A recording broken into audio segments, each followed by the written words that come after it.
Kevin's birthday was in 2 days. Matthew Lane's blue-tinted specs are not a fashion accessory, but a vital tool to help combat severe dyslexia. Kevin wants a horse. Matthew is 10, but has a reading age of 6. Schoolwork without the specs was a real struggle. The words were like all muddled up.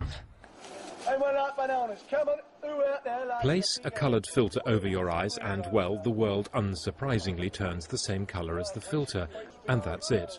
But for some people, colour can make a remarkable difference.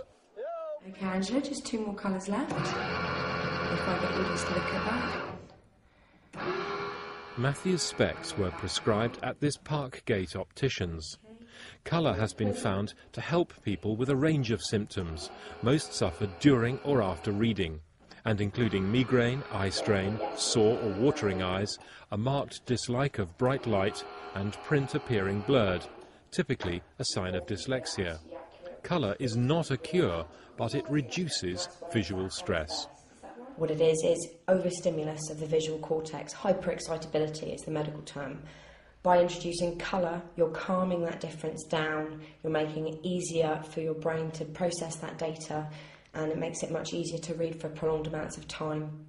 So where is all this visual stress coming from? Well, most of us spend hours every day sitting at a computer screen at work, maybe sending the odd text message from a tiny mobile phone. We go home, we check our emails, we surf the net, maybe play a computer game. Then, of course, there's the television.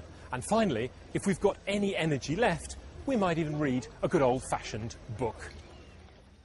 What the use of colour seems to do is calm the harsh difference between black text on a white background. When exactly the right colour is found out of 100,000 available, it can reduce visual stress, allowing the sufferer to process the information more clearly.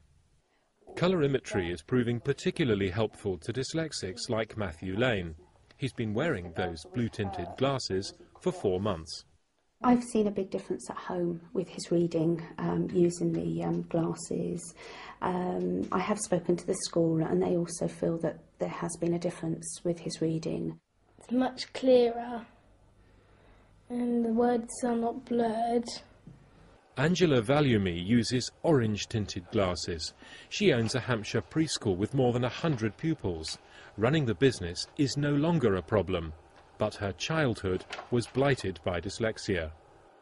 All the words move on the page. It's almost like the words were at sea. They kind of move up and down on the page.